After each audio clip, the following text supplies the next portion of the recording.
guys! So today I'm going to be showing you how I made these adorable crate seats for my students to use in our classroom library.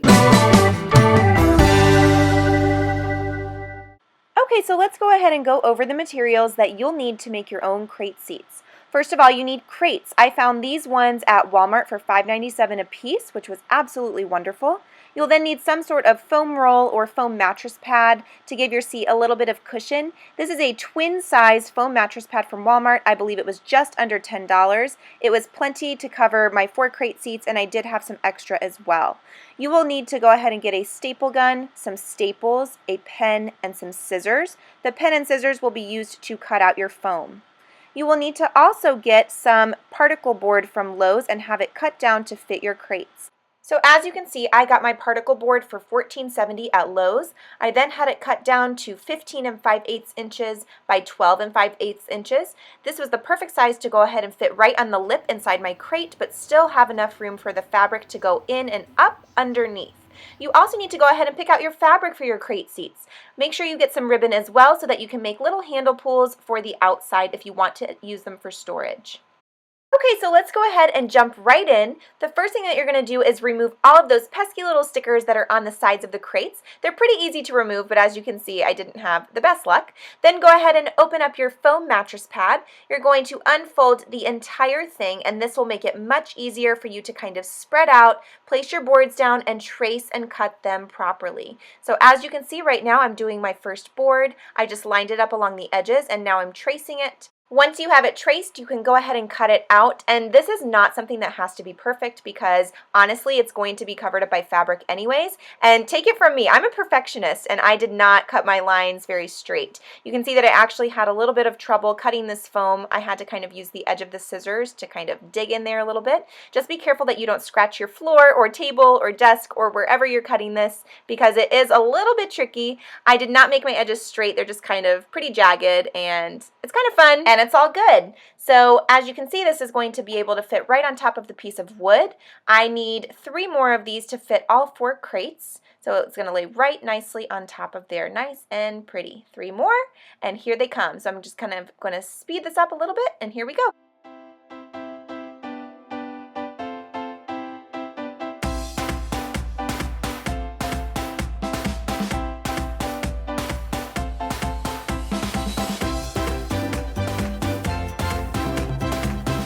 One thing I noticed after I cut all of these foam pieces out was that I thought maybe these seats were not going to be comfy enough. I didn't think the foam was going to be thick enough, so I decided to go with 2 pieces of foam for each crate seat. So that meant I had to go ahead and cut out 4 more pieces so that each crate had an additional piece of foam. And of course Chief was there to help me. I mean, when is he not? Silly boy. So once all of my foam pieces were cut out, I went ahead and spread out my first piece of fabric. This one is a 1/2 yard. I did 1/2 yard per crate seat. And this one I kind of just played around with just to be sure that it was going to be the right size and that it would cover my crate completely.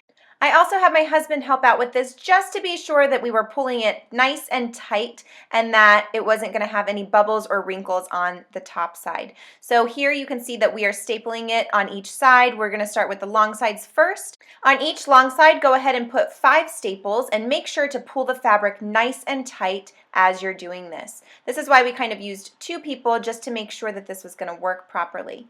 Once you have your long side stapled down, go ahead and cut off the extra fabric that you have. This does not have to be perfect again because it's just going to end up on the underside of your board.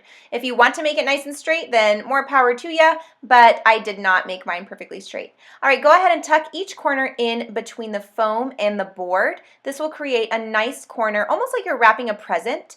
That way when you fold it up, it will create that nice and neat line so that your corners are folded. Once you have this up, you're going to go ahead and staple it. I believe I used 4 to 5 staples depending on how much fabric I ended up pulling up to the underside. Go ahead and do the other side as well, and then you will have all 4 sides nice and stapled and ready to go. You can also cover the edges with duct tape around if you choose to do so, just to cover up any loose pieces. Okay, and then we are almost done. Go ahead and flip it over and make sure that your seat is nice and smooth and your fabric has been pulled nice and tight. The next thing that you're going to want to do is take your ribbon and create some handles or some pulls for the edge of your crate seat. That way you can kind of easily lift it up. I went ahead and just chose black ribbon because my classroom theme this year is blacks and brights. So all of my fabric is bright, and then the ribbons are all black with my black crate. So all you have to do is fold your ribbon in half, leaving a loop at each end. I went ahead and started with 2 staples and found that it was a little too loose because I didn't do it close enough to the edge. So I went ahead and added a 3rd staple. This made it nice and sturdy and tight so that if the kids do pull up on it, it will actually last throughout the entire year because it will be so nice and durable. Go ahead and add it to your crate, and then you will have your, drum roll please, crate seat. Voila! And it pulls up. So I'm going to go ahead and speed this up for you and do the rest of my fabric with my ribbons. Let's do this.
Okay, and there you have it, your DIY crate seats.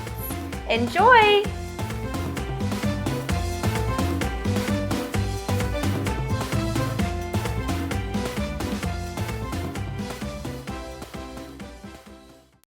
Thank you guys so much for watching. If you enjoyed this tutorial, please be sure to give it a big thumbs up. Also, be sure to click that subscribe button so that you don't miss any future videos. See you guys next time. Bye!